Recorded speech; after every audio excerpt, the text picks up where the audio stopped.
국내 코로나19 신규 확진자 수가 연일 최다 기록을 보이고 있습니다. 수도권 거리두기 4단계 연장도 불가피한 상황인데 우리 지역 상황 살펴보겠습니다. 지역 방역당국이 폭염 때문에 낮 시간대 선별진료소 운영을 중단했습니다. 검사 받으러 가시기 전 선별진료소 운영 시간을 확인하시기 바랍니다.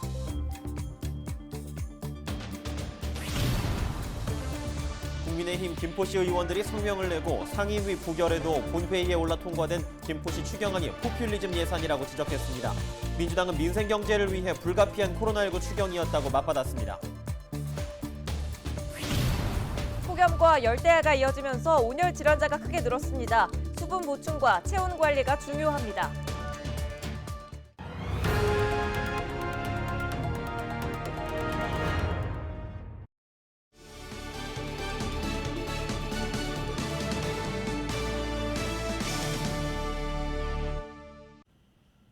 시청자 여러분 안녕하십니까? 헬로티비 뉴스입니다.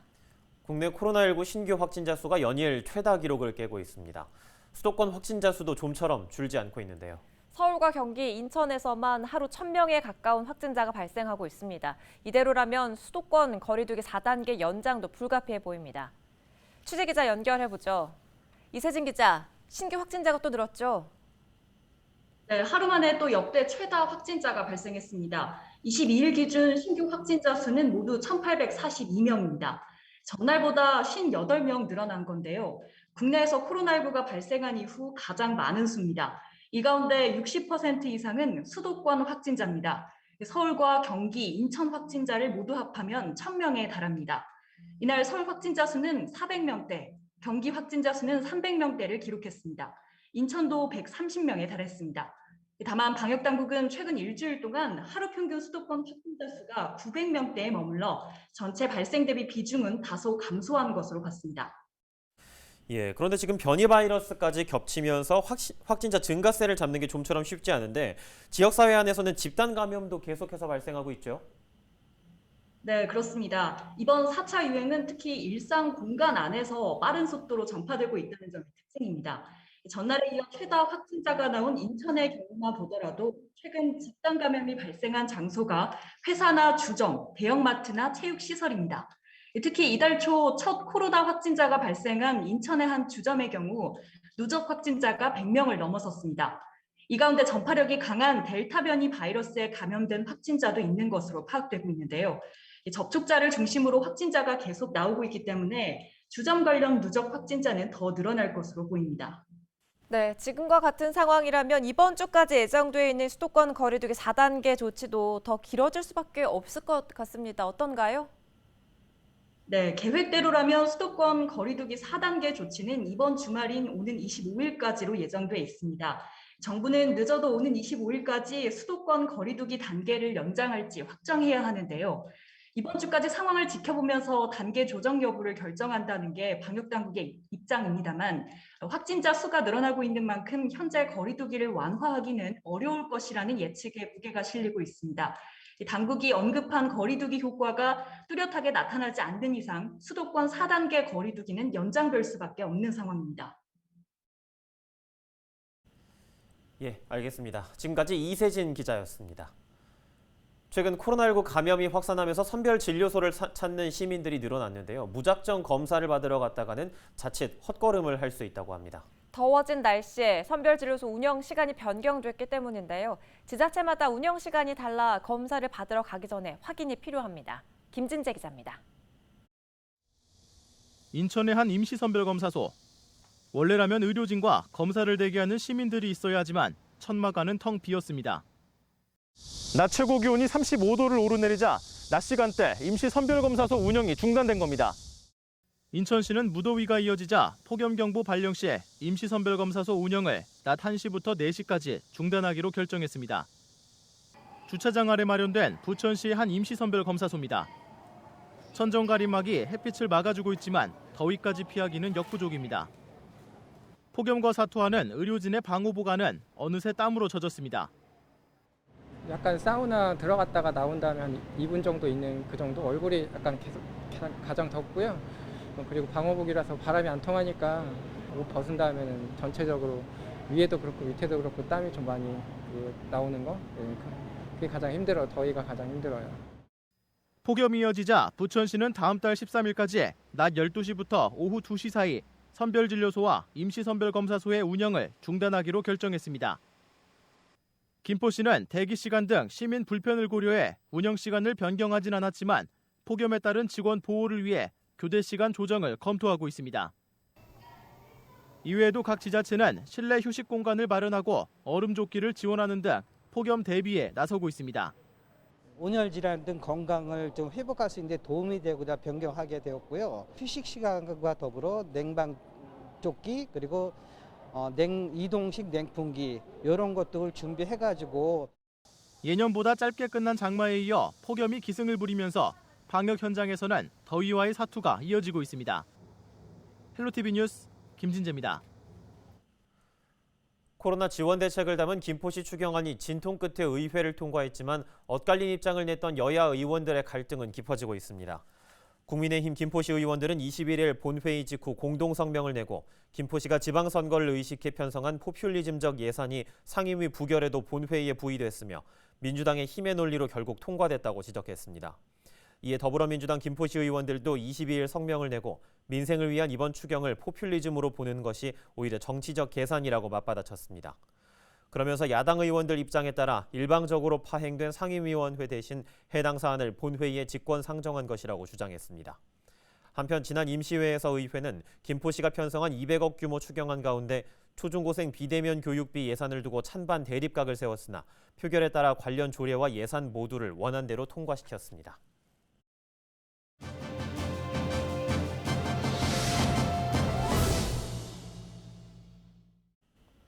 연일 밤낮으로 폭염과 열대야가 이어지면서 온열 질환자가 크게 늘었습니다. 건강관리에 각별히 주의가 필요한 시기인데요. 김경우 인제대 백병원 가정의학과 교수와 여름철 건강관리법에 대해 이야기 나눠보겠습니다. 교수님 반갑습니다. 코로나19로 인해서 마스크까지 착용을 하다 보니까 안 그래도 더운 날씨에 체감온도가 더 올라가게 되는 것 같은데요. 온열 질환 증상과 함께 예방법까지 알려주시죠. 네, 온열 질환이라는 것은 지금과 같이 뜨거운 환경에 장시간 노출됐을 때 생기는 여러 가지 증상과 질환을 모두 말하게 되겠는데요. 가장 위험한 것이 열사병이 되겠고, 열사병은 체온이 40도 이상 올라가면서 의식 소실까지 동반될 수가 있기 때문에 빨리 119로 옮기셔야 되겠고요. 또 열탈진이라고 해서 우리가 땀을 많이 흘리면서 극심한 피로감과 안면이 창백해지는 어지러움증 같은 것이 동반될 경우에는 작업을 중단하시고 바로 서늘한 곳에서 체온을 식히시면서 또 수분을 섭취하시면서 증상을 관찰해 주셔야 되겠는데, 만약에 이러한 휴식 후에도 계속 증상이 지속될 경우에도 반드시 의료기관을 방문해 주셔야 되겠고요. 또 그 의식을 잃은 상태에서 발견되신 분에게 억지로 물을 마시게 하시는 것은 그 기도로 들어가서 질식이 될 수가 있기 때문에 의식이 없는 분께는 수분을 억지로 드시게 하지 마시고 체온만 잘 낮춰주시고 119가 올 때까지 잘 지켜주시는 것이 필요하겠고요. 또 무엇보다도 이렇게 온열질환 위험에 노출해 더 위험성이 높으신 특히 이제 어르신이라든지 또 어르신 중에서도 주변에 돌봐주시는 분이 없는 독거노인이나 또 거동이 불편하신 분이나 또 치매나 인지장애가 있어서 적절한 대응을 못 하시는 분들이 온열질환에 취약할 수가 있기 때문에 잘 주변에서 안부를 엿듣고 잘 살펴봐 드려야 되겠고요. 또 어린이 같은 경우에도 차 안에 홀로 남겨져 있는 경우에 위험할 수가 있기 때문에 반드시 통학버스라든지 차량 안에 아이가 남겨지지 않는지 잘 살펴봐 주시고 또 이런 어르신이나 어린이들이 폭염에 노출되지 않도록 주변에서 잘 도와주셔야 되겠습니다. 예, 폭염과 코로나19 확산이 겹치면서 냉방기 사용 자체를 걱정하시는 분들도 많으신데 냉방기기 가동 시 주의해야 할 사항이 혹시 있을까요? 네, 그 에어컨은 보통 우리가 가동하고 한 5분 정도의 먼지가 많이 나온 것으로 알려져 있기 때문에 처음 가동하실 때는 충분히 환기를 하면서 사용해 주셔야 되겠고요. 또 온도는 한 26도 전후가 적당한데 너무 낮추게 되면 우리 체온이 떨어지는 저체온증이 올 수 있으니까 적정한 온도를 사용해 주셔야 되겠고요. 다만 이제 여러 사람들이 사용하는 다중이용시설 내에서는 특히 환기가 안 되고 밀폐된 환경에 노출되실 수가 있기 때문에 반드시 마스크를 코와 입을 모두 가린 상태에서 잘 착용해 주셔야 되겠고요. 또 이런 시설에서는 2시간에 아니면 1시간에 한 번씩 자주 환기를 해서 실내에 혹시 감염자로 인한 비말 위험이 없도록 적절한 환기도 함께 유지해 주시는 것이 필요할 것 같고요. 일단 이렇게 냉방기를 너무 과도하지 않게 또 혼자서 사용하시는 경우에는 큰 문제는 없기 때문에 적절하게 적극적으로 사용하시는 것이 필요하겠습니다. 환기가 중요하다 강조를 해주셨고요. 이 폭염에 입맛 없어 하는 분들도 계시고 또 열대야로 밤에 숙면 취하기 힘들다는 분들 많이 계십니다. 여름철 건강관리법 마지막으로 알려주시죠. 네, 우선 그 수면을 위해서는 기본적인 수면 위생, 그러니까 긴 낮잠을 피하시고 또 자기 전에는 그 과한 운동이나 밝은 빛에 노출되지 않도록 하셔야 되겠고요. 또 잠이 안 오는데 억지로 누워 있는 습관은 오히려 불면증을 악화시키니까 억지로 누워 있지 않도록 하시는 것이 필요하겠고, 또 수면을 방해하는 여러 가지 카페인이나 알코올이나 흡연 이런 것들은 피하셔야 되겠습니다. 그리고 스트레스나 과로가 또 숙면을 방해하기 때문에 평상시 이런 스트레스 관리와 적절한 체력 관리가 필요하시겠고요. 아무래도 이렇게 더울 때는 그 수면 환경이 좀 서늘할 수 있도록 유지하셔야지 잠을 잘 주무실 수가 있는데, 자기 전에 미지근한 물로 샤워하셔서 체온을 낮춘다든지 아니면 냉방기의 경우에도 너무 과도하게만 틀어놓지 않는다면 최소한으로 적절하게 사용하시면서 주무셔도 큰 문제가 없겠습니다. 그리고 아무래도 여름철에는 음식 섭취의 경우에 식중독 위험이 높기 때문에 잘 끓이고 익혀서 드시고 손을 잘 씻으신 상태에서 조리하시고 식사를 하셔야 되겠고요. 특히 수분이 많이 부족할 수 있으니까 충분한 수분 섭취, 그리고 충분한 과일과 채소 섭취를 잘 유지해 주시는 것이 필요하겠습니다. 예, 오늘 말씀 고맙습니다. 지금까지 김경우 인제대 백병원 가정의학과 교수였습니다.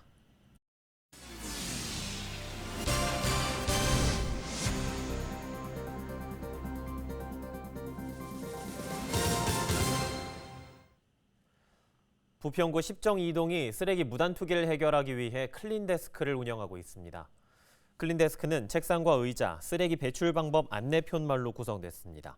쓰레기 상습 무단 투기 지역에서 바른 쓰레기 배출 방법을 알리는 거점 역할을 하고 있으며 십정이동은 지난해 9월부터 클린데스크를 고안해 운영하고 있습니다. 특히 십정이동 4통은 클린데스크를 설치한 후 쓰레기 배출 방법을 묻는 문의 전화가 늘어나는 등 효과를 보고 있습니다. 최진희 십정이동장은 클린데스크에 지역의 쓰레기 문제를 이슈화하고 주민의 자발적 동참을 유도하는 매개물이라며 가벼운 플라스틱 테이블이지만 주민을 연결하는 소중한 장소라고 말했습니다. 인천시 특별사법경찰이 다음 달부터 관내 미신고 숙박업소를 파악해 집중 단속합니다. 숙박업을 하려면 공중위생관리법에 따라 관할 군수구청장에게 신고해야 하는데요. 특사경은 군구 숙박업 신고 현황을 에어비앤비 같은 공유 숙박 플랫폼과 비교 분석해 불법 영업이 의심되는 숙박업소를 파악할 계획입니다. 이를 통해 아파트 전체를 빌려주거나 숙박업 신고가 불가능한 빌라나 오피스텔에서 여러 채의 객실을 운영하는 업소들을 집중 수사할 방침입니다. 미신고 숙박업으로 공중위생관리법을 위반할 경우 1년 이하의 징역이나 1,000만 원 이하의 벌금에 처해집니다. 청년공간 유유기지 부평이 모임 지원 프로그램 유인을 본격적으로 시작합니다.